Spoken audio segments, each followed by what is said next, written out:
All right, you're welcome. It's our first edition of Look at the Headlines this morning. I've been joined by leadership and communication strategist, Dotun Ojon. Good morning. Good to see you. Thank you for joining us. Hope your weekend was rewarding. Yeah, great. And well rested. Great. All right, we'll begin with the Daily Trust.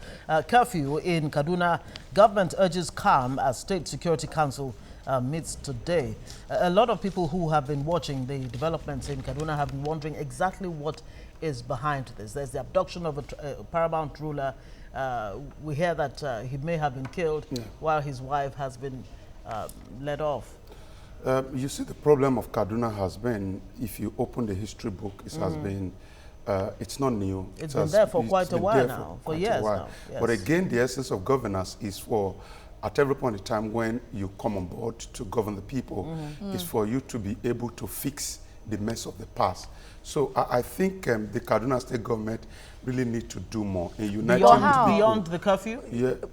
Of course, the problem is not after we've had how many in the last 3 years we've had more than 7 times of curfew here and there in southern Kaduna. And so I think the major challenge is for the people of the state to see themselves as one, irrespective of what religion they belong to. So I was about to ask you, what more could a state government do? A state government that doesn't have control over security, any security apparatus. Of course, you can continue to speak to unite the people. You don't speak to divide the people. That happened at the earlier stage of his government.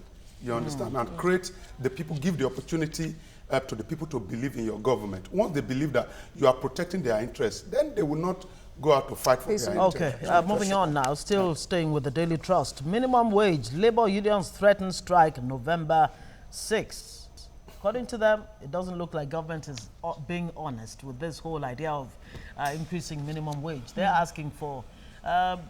Labour is asking for 30,000 now? 30,000, based on that meeting with government. You see, it's a legal matter. It's one that either the government likes it or not, they will do. It's after 5 years you have to review the minimum wage. It's a legal matter. But again, we need to attach at every point in time logic to our legal system, our legal distinct dictate here and there.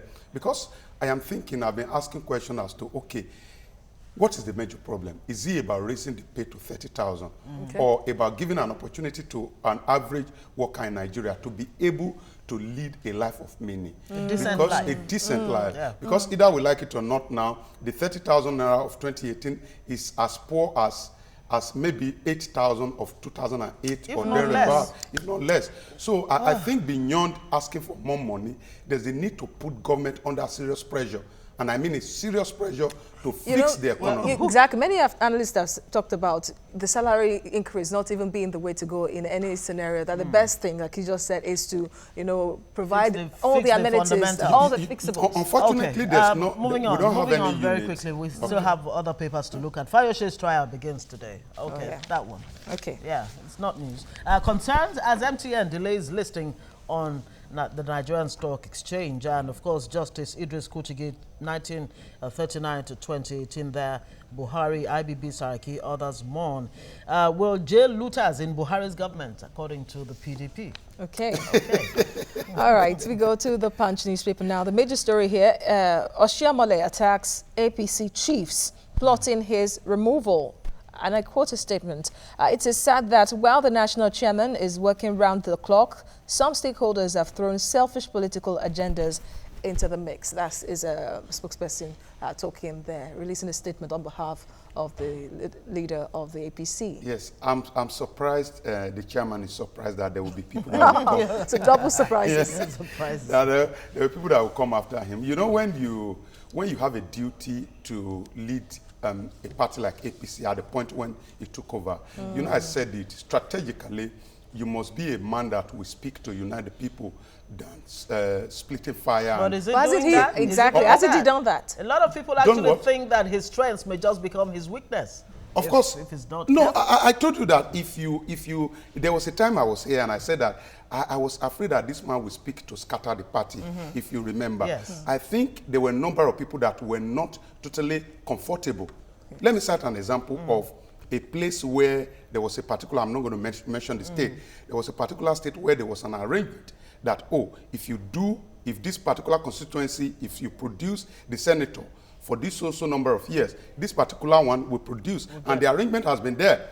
But APC brought a list from Abuja, even without even consulting with the state chapter of the party. The local arrangements. And they said, this is the person they wanted. You cannot run government like that. As much as you want to protect the interests of the president has only one vote at the end of the day. It is this same set of people that you still expect to go out to vote for you when the election comes. So I think it needs to be more strategic. We've seen Adams Oshiomhole moving around, to mend fences, to, implore some aggrieved members not to defect the party at the point that many people were leaving. Of course, when you see his action, you may be tempted to believe that he was only reaching out to his own people and talking out those people that he felt were not his own people out of the party. And it got to a point that I was really very worried because I was asking myself, what was the presidency doing about this?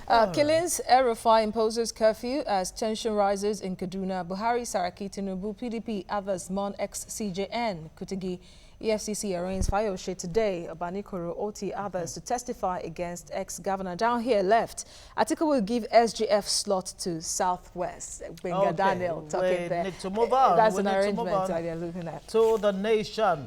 All right, the caption here is 2019 Buhari Atiku Dango records. SGF at Southwest. Of course, we hear that Atiku may pick his SGF from the Southwest since his VP is coming from the Southeast. You're shaking your head. Yes. I wonder why. Because I think that is not really attractive enough. You understand? As much as anybody would want to think that the secretary to the federal government or the state government is a powerful office, I think when you're talking about the structure that we operate now, you want to talk about really, really powerful offices. The first office you talk about is that of the chief of staff to the president. Because this actually played out under Jonathan. Under former President Jonathan, the Southwest people were complaining that blah, blah, blah. We were not, and he gave the slots to an I still have other stories here to quickly breeze through. Why would they want me out by Oshiomhole? And Afe Babalola laments poor funding for education. Kwara to prosecute offer robbery suspects. And Chinese club suspends Eagles star Igalo. Okay, so we go to the New Telegraph. Major story here. I won't surrender my duties to governors. Oshiomhole says liquidation of APC won't happen under his watch. Amosun monarchs meet Buhari over Ogun crisis. We'll go to the top of the paper. NLC, TUC, ULC resume strike November 6th. Insist on 30,000 Naira minimum wage. Labour declares October the 30th morning day. And then some feelers here under the masthead from the left. 2019, Atiku will jail treasury looters. PDP isn't, I don't want to say it's a joke really, but what do you think about this? Because the PDP was in power for 16 years. Yeah. So of course, we know how that went. The APC is now in power and the PDP is promising to jail looters. You see, it's just funny to me because it's like we were complaining, a lot of people, and I was part of those people who actually complained that it's like this government is actually jailing only PDP or prosecuting only PDP looters, quote unquote, alleged looters. And now if PDP is now coming out to say, okay, we're also going to jail looters in your government, I think it's going to be very interesting. Let's see how wouldn't it be a case of 1-1? I jail looters in your camp, you jail looters in my camp. And we'll get to a point one day that a neutral person is going to come in and jail all the looters. Absolutely, there you go. But what happens then to the anti-corruption drive? Obanikoro, ex-bank MD, 20 others to testify against Fayose, Peter the Rock. Okay, Buhari, CJN, Kalu, Tinubu lawyers, Mon, ex-CJN, Kutigi, and then Biafra, soldiers came to kill me, my family. Kanu there, the leader of the defunct group, resurfaced, of course, in Israel a few days ago. To the last paper this morning, The Point, joint presidential candidate, why I'm the best choice. ADC's May Lafia, Obadiah May Lafia, former deputy governor of the CBN, there is the ADC's candidate there, and he says, I have no skeleton in my cupboard. I have the solutions to Nigeria's problems. I won't pack all my kinsmen in Aso Villa and will stop terrorism by fire, by thunder. I love that. You know, when people are coming to power, you get to hear a lot of promises.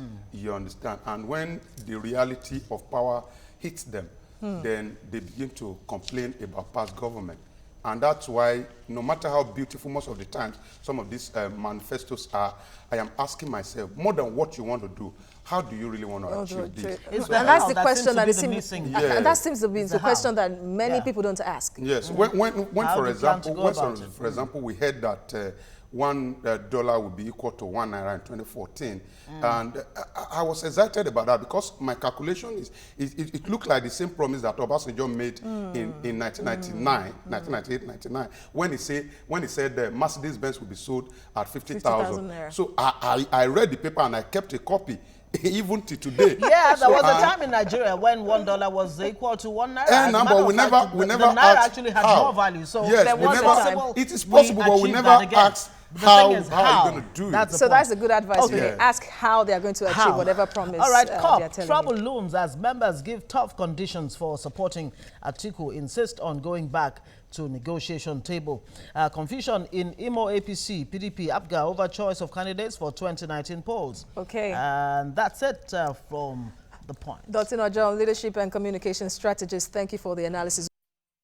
All right, you're welcome back. In case you missed it the first time, we'll take another look at the dailies this morning. And we've been joined by Wale Fakbonda as a public affairs analyst. Thank you so much for joining us. Good morning. Good to see you. Good morning. Good to see you. How's your weekend? All right, we'll begin again with the Daily Trust. Curfew in Kaduna, government urges calm as State Security Council meets today. I wonder how troubling these events in Kaduna State are to you. Well, it is indeed very troubling. And I think they've not even been able to ascertain the root cause of the problem now. Yes. And then this is going to about 8, 10, 12 hours after the incident. So I think they need to step up their game in trying to ascertain what the issue is and then put in measures to curb reoccurrence. Yeah, it's 1-2 crisis. I mean, it's getting one too many. One too many. Okay, so we go to the Punch newspaper now. Beside the masthead, Executive Secretary's suspension.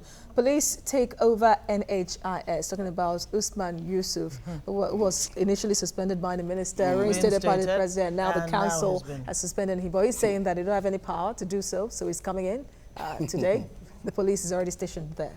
Well, I think essentially this turns on its terms of engagement.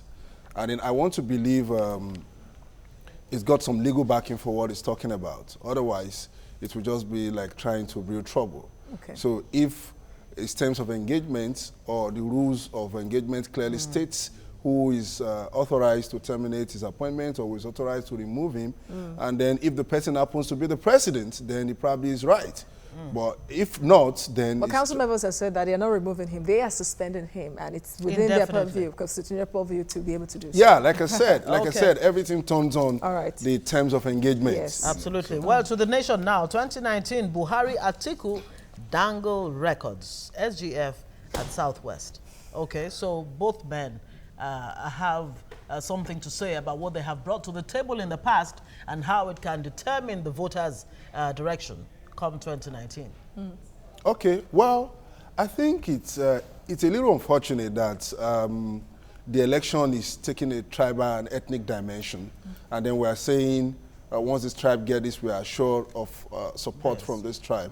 But I mean, if this is true, then I think the attraction of the Southwest should go to the APC because they already have the vice president, and so it wouldn't be a bad idea to have a vice president and also to the secretary to the government of the federation.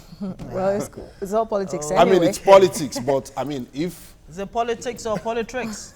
All right, so we go to the New Telegraph. Atop it, NLC, TUC, ULC resume strike November 6, insist on 30,000 naira minimum wage. Labour declares October 30th, Morning Day.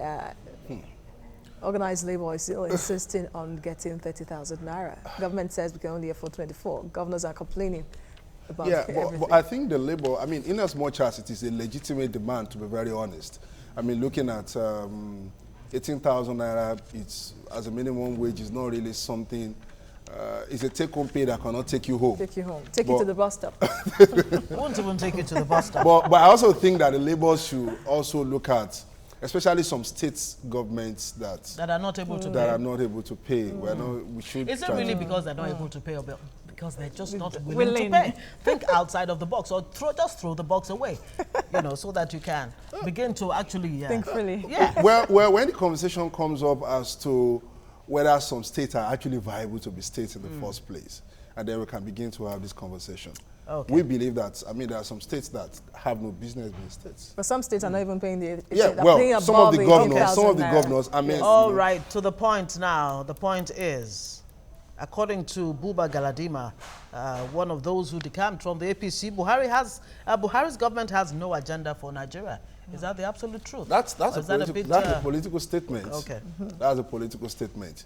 That's at the bottom, extreme bottom. Yeah, that's a political statement, and I think it is because maybe things are not going well with them in terms of individual differences. That's why this is coming out. Okay, sour grapes. All right. Essentially. Okay. That does it on the newspaper review.